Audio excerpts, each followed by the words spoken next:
അങ്ങനെയാണെങ്കിൽ ഏട്ടൻ തന്നെ ഒരു പോംവഴി പറഞ്ഞു തന്നെ. നീ കിടന്ന് വെറുതെ ബഹളം വെക്കാതെ നമുക്ക് സാവകാശം ആലോചിക്കാമെന്ന്. അതിനൊന്നുമുള്ള സമയമില്ല. എന്തെങ്കിലും ഒന്ന് തീരുമാനിച്ചേ പറ്റൂ. അങ്ങനെ എടുത്തിയാടി എന്തെങ്കിലും തീരുമാനിക്കാൻ പറ്റുമോ? ഏട്ടൻ തന്നെ ഒന്ന് ആലോചിച്ച് നോക്കിയേ. അച്ഛന്റെ പ്രോഡം ഫണ്ട് വാങ്ങിയല്ലേ അമ്മയുടെ കല്യാണം നടത്തിയത്? അതെ.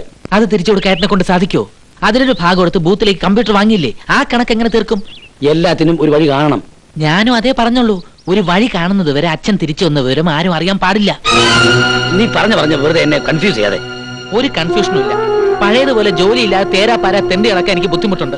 അച്ഛൻ കാക്കിയിട്ടുണ്ട് നേരെ കമ്പനിയിലേക്ക് ചെന്നാല് ഫയലും തിരിച്ചു കൊടുത്ത് വല്ല കടലിലും ചാടി എനിക്ക് മരിക്കാം.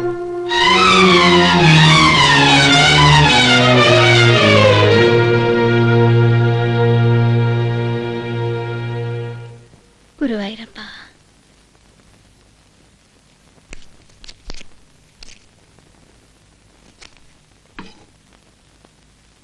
കർമ്മങ്ങളൊക്കെ കഴിഞ്ഞതല്ലേ, ഇനി അതിന്റെ ദോഷം ഉണ്ടാവണ്ട. എണീറ്റോ? എവിടെ? ഒന്ന് ഒഴിഞ്ഞിടാനാണ്. ചേടാ, ഇത്ര രാവിലെ എവിടെ പോയി? ആ,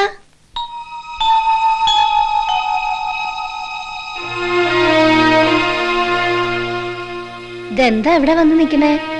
ഇത് മുഴുവൻ പഴയ സാധനങ്ങളാ, ഒന്നും വൃത്തിയാക്കിയിട്ടില്ല. ഒരുപാട് കർമ്മങ്ങൾ ചെയ്തതല്ലേ, ബലിയും ഇട്ടു. എല്ലാ ദോഷങ്ങളും പോട്ടെ. ഇനി നമുക്ക് തിരുനാവായിലൊന്ന് പോണം. മൂകാംബികയിലും പോയി തൊഴണം.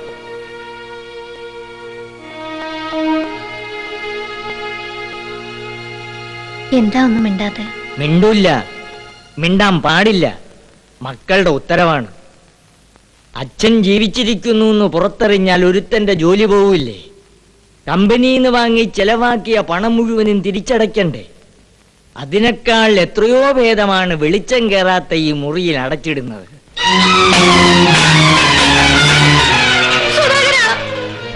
വേണ്ട. എന്താടാ എന്താടാ ഞാൻ കേട്ടത്? അച്ഛനെ ഒളിപ്പിച്ചിട്ട് വേണോ നിനക്കൊക്കെ സൂഹിക്കാൻ? സമ്മതിക്കില്ല, ഞാനിത് സമ്മതിക്കില്ല. പുറത്തേക്ക് വരുന്നുണ്ടോ?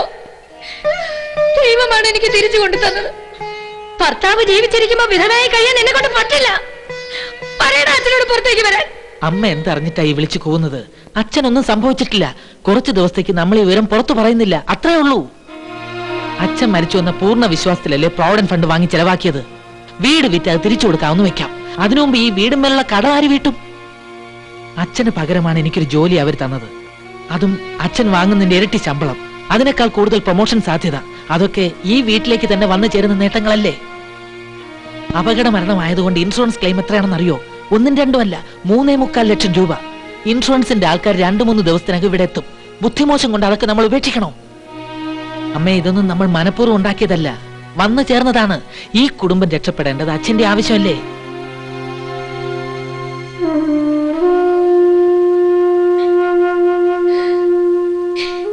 എന്താ ഒന്നും പറയാത്തെ? തൽക്കാലം ഈ വിവരം നമ്മൾ മാത്രം അറിഞ്ഞാൽ മതി. അച്ഛൻ ഇവിടെ ഒന്നിനും ഒരു കുറവും ഉണ്ടാവില്ല. എല്ലാ കാര്യങ്ങളും നോക്കാൻ ഞങ്ങളില്ലേ, അമ്മയില്ലേ, മുത്തച്ഛനില്ലേ? പ്രാക്ടിക്കലായി ചിന്തിച്ചാൽ ഞാൻ പറയുന്നതാണ് ശരിയെന്ന് അച്ഛന് മനസ്സിലായിട്ടുണ്ട്. അമ്മ പ്രശ്നമൊന്നും ഉണ്ടാക്കാതിരുന്നാൽ മതി.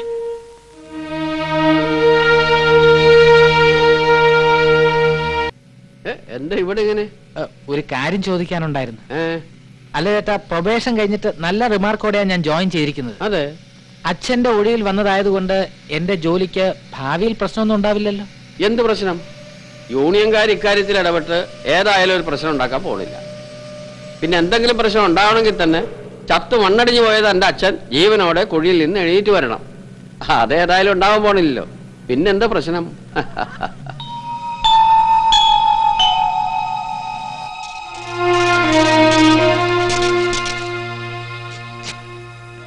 ചെറിയ വിളിയാ, 5.25. ഇവിടെ ചില്ലറയൊന്നുമില്ല. ആ, പിന്നെ തന്നാ മതി. ഓ, ആ നോട്ട് വാങ്ങി ചില്ലറ മാറ്റി കൊടുത്താ പോരായിരുന്നു. ഇങ്ങനെ ദാനം കൊടുക്കാൻ മുതലാളി ആരാ? അലക്സാണ്ടർ ചക്രവർത്തി. അതുകൊണ്ടൊന്നും കാര്യമില്ലടാ. ഒരു 3 ലക്ഷം രൂപ കിട്ടിയാൽ ഒറ്റ വിളി കൊണ്ട് 3 ലക്ഷം ഒന്നും കിട്ടുമെന്ന് എനിക്ക് തോന്നുന്നില്ല. അതല്ലടാ, 3 ലക്ഷം രൂപ കിട്ടിയ 1 ലക്ഷം രൂപ ആ പ്രോവിഡന്റ് ഫണ്ടിലേക്ക് തിരിച്ചടയ്ക്കാം. 2 ലക്ഷം രൂപ ബാങ്കിലിട്ടാൽ അവന്റെ ശമ്പളത്തിനുള്ള പലിശ കിട്ടും. പ്രശ്നം തീർന്നേനെ. എന്തു പ്രശ്നം? അല്ല, പ്രശ്നം എന്താണ്? പ്രശ്നമൊന്നുമല്ല. പ്രശ്നം എന്ന് പറയാൻ ഇതൊന്നും ഒരു പ്രശ്നമല്ല. നീ ഇതൊക്കെ ഒന്ന് നോക്ക്.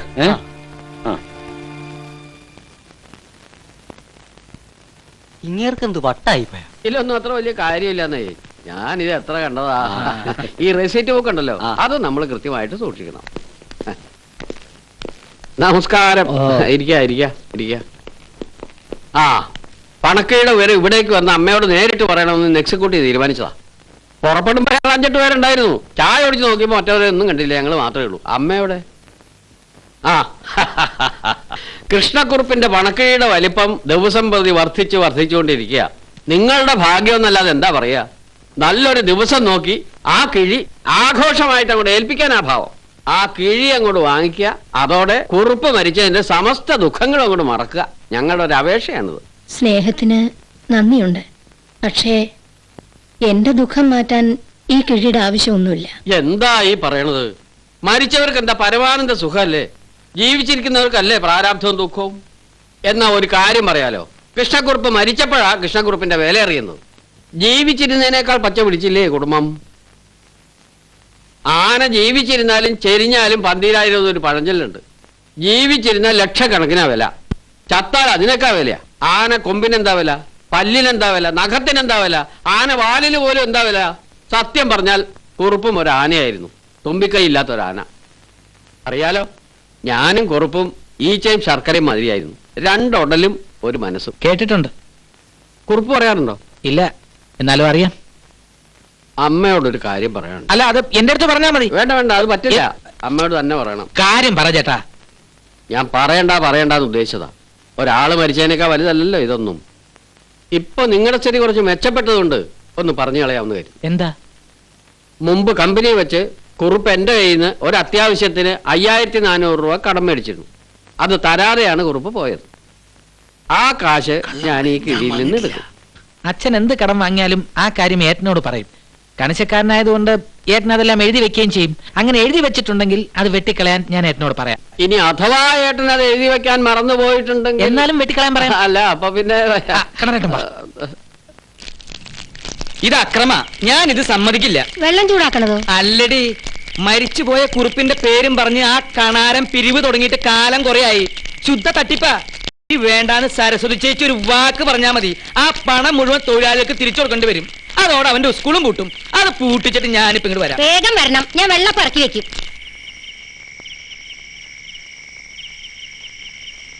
കള്ളനെ നമ്പിയാലും കുള്ളനെ നമ്പരുതെന്ന് കാരണന്മാര് പറഞ്ഞത് നേരാ. ഇങ്ങനെയുണ്ടോ കാട്ടുകള്ളന്മാര്?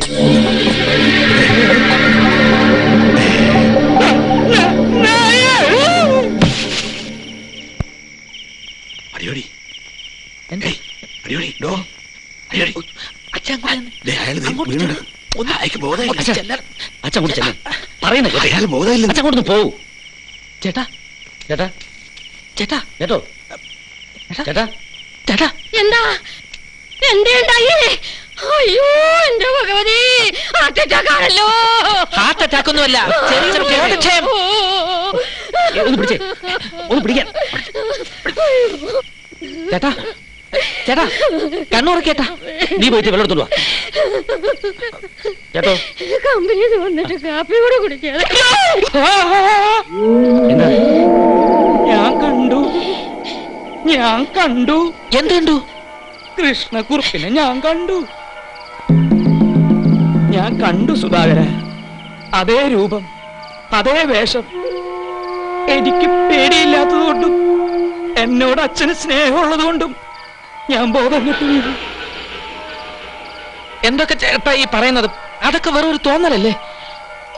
ഈ 2 കണ്ണുകളും ഞാൻ ജനിച്ച അന്ന് മുതൽ കൊണ്ടു നടക്കുന്നതാ. ഇവരെന്നെ ചതിക്കില്ല. ഞാൻ കണ്ടു, കൃഷ്ണക്കുറുപ്പിന്റെ ആത്മാവിനെ ഞാൻ കണ്ടു. മോനെ സുധാകര, അച്ഛന്റെ ആത്മാവ് ഈ ചുറ്റുവട്ടത്ത് തന്നെയുണ്ട്. എങ്ങും പോയിട്ടില്ല, അത് തീർച്ചയാ. എന്റെ ഭഗവാനേ, എനിക്കൊന്നും ഇന്ന് അമാവാസി, വിശാഖം നക്ഷത്രം, കുറുപ്പിന്റെ നക്ഷത്ര വിശാഖം. കുറുപ്പ് വരാൻ ഇതിലും നല്ലൊരു സമയം വേറെ ഇല്ല.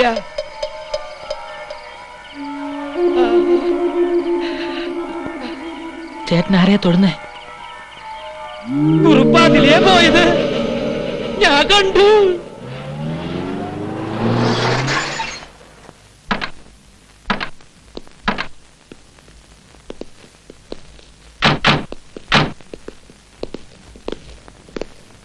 കൃഷ്ണക്കുറുപ്പിന്റെ വീടല്ലേ? ആരാ? ഇൻഷുറൻസ് കമ്പനിന്നാ. Good morning sir. I am Vinay Chandran. Hello. Please come.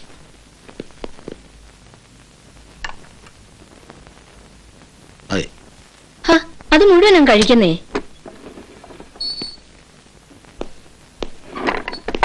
ഇൻഷുറൻസുകാർ വന്നിട്ടുണ്ട്. അമ്മയെ കാണണമെന്ന് പറയുന്നു. എനിക്കാരെയും കാണണ്ട. പക്ഷെ അവർക്ക് കാണണം. എന്തെങ്കിലും ചോദിച്ചാൽ അമ്മ മറുപടി പറയുകയും വേണം. എനിക്ക് പറ്റില്ല എന്ന് പറഞ്ഞില്ലേ? എന്നാ ഞാൻ അവരെ ഇങ്ങോട്ട് വിളിക്കാം. അച്ഛന്റെ കൂടെ ഇരുത്തി ഒരു ചായ കൊടുക്ക്.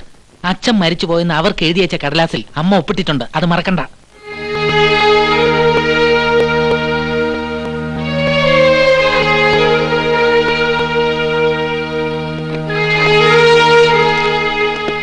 വരൂ അമ്മേ. ഇതാണ് ഓഫീസർ, മിസ്റ്റർ നാരായണസ്വാമി. ഓ, മരിച്ച കൃഷ്ണക്കുറുപ്പ് നിങ്ങളുടെ ഭർത്താവല്ലേ? അതെ. ചോദിച്ചത് മറ്റൊന്നും കൊണ്ടല്ല. വിധവകൾ സാധാരണയായി സിന്ദൂരം തൊട്ട് കാണാറില്ല. അമ്മ പിന്നെ സിന്ദൂരം എടുത്തു തൊട്ടോ?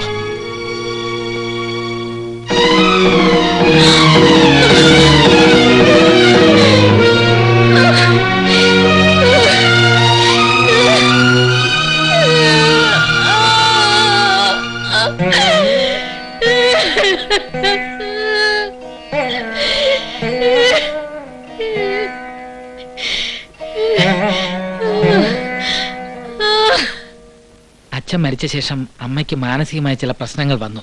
അതിപ്പോ മാറി വരുന്നതേ ഉള്ളൂ. എന്നാ പിന്നെ അത് പറഞ്ഞാ പോരായിരുന്നു. നിങ്ങൾ അതിനത് വായിച്ചത്? അല്ല, സാധാരണയായി അത് പാടില്ലാത്തതാണല്ലോ. ആ, ഇതാ ഈ മാർക്ക് ചെയ്ത സ്ഥലത്തൊക്കെ അമ്മയെ കൊണ്ട് ഒപ്പിടിക്കണം. ശരി സാർ. കരയാതെ, സാറില്ല. സിന്ദൂരം തൊട്ടാലില്ലെങ്കിൽ നീ സുമംഗലി തന്നെയാ.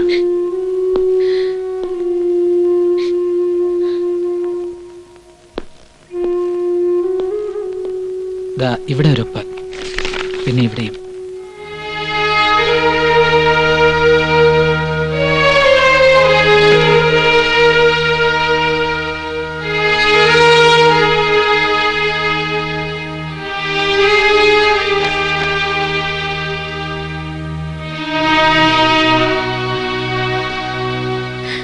ഒരു അൺയൂഷ്വൽ ഡെത്ത് ആയതുകൊണ്ട് പ്രോസസ്സിംഗ് കഴിഞ്ഞ് പേയ്മെന്റ് വരാൻ 1-2 ആഴ്ച പിടിക്കും.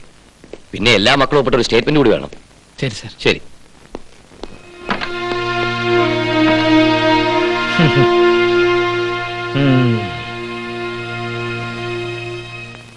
സുമതി, സുമതി, എന്താ? കിട്ടി, കിട്ടി.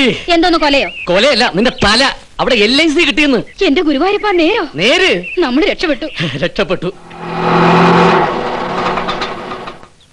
അമ്മേ, വേഗം പുറത്തേക്ക് വാ. ആ ഭദ്രകാളി വരുന്നുണ്ട്. ആര്?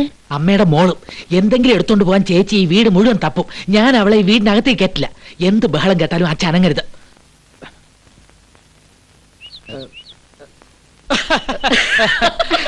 കഴിഞ്ഞ ആഴ്ച ചേട്ടൻ കായെടുക്കാൻ പൊള്ളാച്ചി പോയിട്ട് 11 ദിവസം കഴിഞ്ഞിട്ടാ വന്നത്. അപ്പൊ വന്ന് അമ്മയോടെ നിൽക്കാന്ന് വിചാരിച്ചിട്ട് നടന്നില്ല. ആ, അതേതായാലും നന്നായി. അമ്മ ഇവിടെ ഒരു സുഖമായിട്ട് കഴിയുന്നുണ്ട്. ഇപ്പൊ പ്രശ്നം എന്താണെന്ന് വെച്ചാല്, വന്നേ, നമ്മളെയൊക്കെ അധിക നേരം കണ്ടുകൊണ്ടിരിക്കുന്നത് അമ്മയ്ക്ക് വിഷമമാണ്. ഞങ്ങളാരും അമ്മയുടെ മുമ്പ് പോവാറ് തന്നെ ഇല്ല. അതുകൊണ്ട് അമ്മയുടെ മനസ്സ് വേദനിപ്പിക്കാതെ തൽക്കാലം നിങ്ങൾ രണ്ടുപേരും പൊക്കോ.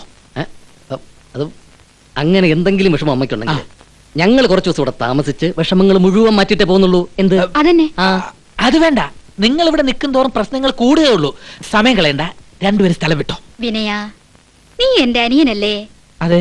ഇൻഷുറൻസിന്റെ കാശ് ഞങ്ങളെ കൊണ്ട് തൊടിയിക്കാതിരിക്കാനുള്ള നിന്റെ അടവ് ഈ ചേച്ചിക്ക് മനസ്സിലാവില്ലടാ. ചേട്ടൻ ചെന്ന് കുളിച്ച് ഷർട്ടും മുണ്ടും മാറ്റ്. നമ്മള് 10 ദിവസം കഴിഞ്ഞിട്ടേ ഇവിടുന്ന് പോകുന്നുള്ളൂ. ബാത്റൂം ഫ്രീ ആയിരിക്കുമല്ലോ. അയ്യോ, നിക്ക നിക്ക നിക്ക, അങ്ങനെ ഇപ്പൊ പോണ്ട. തടയണ്ട. ഭാര്യ വീട്ടിൽ കുറച്ചു ദിവസം താമസിക്കാൻ ഏതളിയനും ഈ ഇന്ത്യയിൽ അവകാശമുണ്ട്. അവകാശങ്ങളൊക്കെ കണക്ക് പറഞ്ഞ് വാങ്ങിച്ചിട്ടല്ലേ അളിയൻ ഇവളെ സ്വീകരിച്ചത്? എന്ത് വാങ്ങിച്ചതാ പറയുന്നേ? എപ്പോ വാങ്ങിച്ചെന്ന് ഈ പറയുന്നത്? പറഞ്ഞ സ്വർണം തന്നോ? എനിക്ക് കട തുടങ്ങാൻ കാശ് തരാന്ന് പറഞ്ഞിട്ട് അത് തന്നോ? ഇൻഷുറൻസിന്റെ പണത്തിൽ നിന്ന് 1-2 ലക്ഷം രൂപ എനിക്ക് തരാമെന്ന് അച്ഛൻ പണ്ടേ പറഞ്ഞിട്ടുള്ളതാ. അച്ഛൻ എന്ന് പറഞ്ഞു? നിങ്ങളാരും കേട്ടിട്ടില്ലെന്നേ ഉള്ളൂ. അച്ഛൻ അങ്ങനെ ഒരുപാട് കാര്യങ്ങൾ എന്നോട് പറഞ്ഞിട്ടുണ്ട്. ഒരു മരുമകൻ എന്ന നിലയിൽ എന്നോടും ചിലതൊക്കെ പറഞ്ഞിട്ടുണ്ട്. ഇപ്പൊ അതൊന്നും പറയാനുള്ള സമയമല്ല, വേഗം സ്ഥലം വിട. വിട്ടില്ലെങ്കിലോ രണ്ടിനെ പിടിച്ച് പുറത്താക്കും. ആഹാ, എനിക്ക് ഈ വീട്ടിൽ എന്തെങ്കിലും വില ഉണ്ടെന്ന് അറിയണമല്ലോ. അമ്മ ഇത് കണ്ടില്ലേ? അച്ഛൻ ജീവിച്ചിരുന്നെങ്കിൽ എനിക്ക് ഈ സ്ഥിതി വരുമായിരുന്നു. ഈ കള്ള അഭിനയം ഒന്നും ഇവിടെ വേണ്ട. അളിയോ, അളിയന്റെ കളിയൊന്നും ഇവിടെ ആരും അറിയില്ല എന്ന് വിചാരിക്കണ്ട. ആ കോളേജിന്റെ മുന്നിലെ പുത്തൻ കെട്ടിടത്തിൽ ഫ്ലാറ്റ് വാങ്ങാൻ അളിയൻ അഡ്വാൻസ് കൊടുത്തത് 7 കാശ് മുന്നിൽ കണ്ടിട്ടാന്നൊക്കെ എനിക്കറിയാം. അങ്ങനെയാണെങ്കിൽ തന്നെ അതെന്റെ കഴിവാ. അമ്മ എന്താ ഒന്നും മിണ്ടാത്തത്? എന്റെ മാനസിക നില ശരിയല്ല. എനിക്ക് ഭ്രാന്തായത് നീ അറിഞ്ഞില്ലേ? നീ വാടി. ഈ നാട്ടിൽ നീതി നിയമമുണ്ടെന്ന് ഞാനൊന്ന് നോക്കട്ടെ. പ്രോവിഡന്റ് ഫണ്ടോ പോയി, ഇനിയിപ്പോ ഇൻഷുറൻസ് നമ്മളെ കൊണ്ട് തൊടിയിക്കില്ല എന്നാണ് അളിയന്മാരുടെ ഭാവമെങ്കിലേ ഇവിടെ ചോരപ്പുഴ ഒഴുകും. ഞാൻ ഇപ്പൊ ഇത്രേ പറയുന്നുള്ളൂ. നീ വാടി.